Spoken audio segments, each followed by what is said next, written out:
Recently ঘটে যাওয়া কিছু গুরুত্বপূর্ণ আপডেট নড়ে গেছে গোটা দুনিয়া।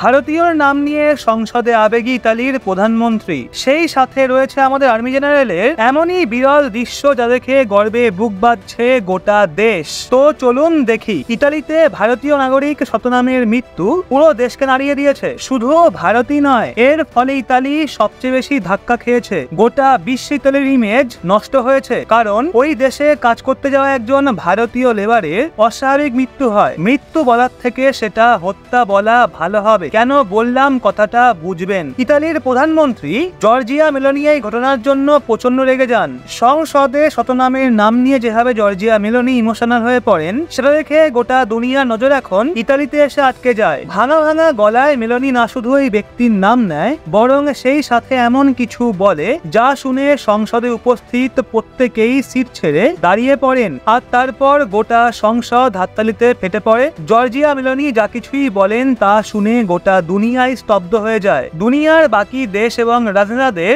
এ থেকে শিক্ষা গ্রহণ করা উচিত। জেনে রাখুন, ইতালি ওই সময় আলোচনায় চলে আসে যখন পাঞ্জাবের ভাতিন্দা জেলার বাসিন্দা শতনাম ফার্ম সেক্টরে কাজ করতেন, আর সেখানে 17ই জুন কোনো মেশিনের কবলে পড়ে তার হাত কেটে যায়। মেশিনে হাত পড়তেই হাত কেটে পুরো আলাদা হয়ে যায়। আর তারপর শতনামের কন্ডিশন খারাপের থেকেও খারাপ হয়ে ওঠে এবং শেষে তার মৃত্যু হয়। কিন্তু শতনাম বেঁচে যেতেন যদি তার মালিক নির্দয় না হতো। শতনাম সিংকে হাসপাতালে নিয়ে যাওয়ার বদলে তাকে তার ঘরের সামনে নিয়ে গিয়ে ছেড়ে দেওয়া হয়। এমন বর্বরতার জন্য গোটা বিশ্বজুড়ে ইতালির নিন্দা হয়। জর্জিয়া মেলোনি লজ্জায় ভেঙে পড়েন। ফলস্বরূপ সংসদে শতনামের জন্য না শুধু শোক পালন করা হয়, বরং এই নিয়ে স্টেটমেন্টও দেওয়া হয়। শতনামের মৃত্যুর পর ইতালিতে ভালো মতো আন্দোলন শুরু হয়েছে। ভারতীয় মানুষরা আন্দোলন করছে। জর্জিয়া মেলোনির কাছে অধিকারের দাবি তোলা হচ্ছে। সরকার এই ঘটনা নিয়ে তদন্তের নির্দেশ দিয়ে দিয়েছে, সেই সাথে অ্যাকশন নেওয়ারও প্রতিশ্রুতি দিয়েছে। ইতালির প্রধানমন্ত্রী স্বয়ং তদন্তের আদেশ দিয়েছেন আর স্পষ্ট ভাষায় বলেছেন এই মামলায় কঠিন থেকে কঠিনতর পদক্ষেপ নেওয়া হবে। সংসদে জর্জিয়া মেলোনিকে প্রচন্ড ইমোশনাল দেখায়। এখন ইতালিতে অনেক ইউনিয়ন একত্রিত হয়েছে এবং ট্রেড ইউনিয়ন এগিয়ে আসায় সরকারের ওপর চাপ সৃষ্টি হচ্ছে, তদন্ত হচ্ছে। এরই সাথে আর্থিক সহায়তা করার কথাও ইতালির তরফ থেকে বলা হয়েছে। এবার চলে আসি পরবর্তী আপডেটে। বিশ্বজুড়ে ভারতীয় সেনার নাম এমনি এমনি ছড়িয়ে নেই। ভারতীয় সেনা নিজের বীরত্ব এবং ডিসিপ্লিনের জন্য গোটা দুনিয়া জুড়ে সুপরিচিত, আর সেটার উদাহরণ একবার পুনরায় দেখতে পাওয়া যায় দিল্লিতে। এবং এইবার অন্য কেউ নয়, বরং ভারতীয় সেনার চিফ এমন কাজ করেন যা দেখে যে কোনো ভারতীয়র বুকই গর্বে ভরে উঠবে। দৃশ্য দেখুন, মারাত্মক বৃষ্টির মাঝে ভারতীয় সেনার অধ্যক্ষ স্বয়ং কোনো ছাতা ছাড়াই বৃষ্টিতে ভিজে নিজের জওয়ানদের ফ্ল্যাগ দেখাচ্ছেন। প্রচন্ড বৃষ্টির মধ্যেও আপনি দেখতে পাচ্ছেন কিভাবে সেনার চিফ দাঁড়িয়ে রয়েছেন আর ফ্ল্যাগ অফ কার্যক্রমে সামিল হচ্ছেন।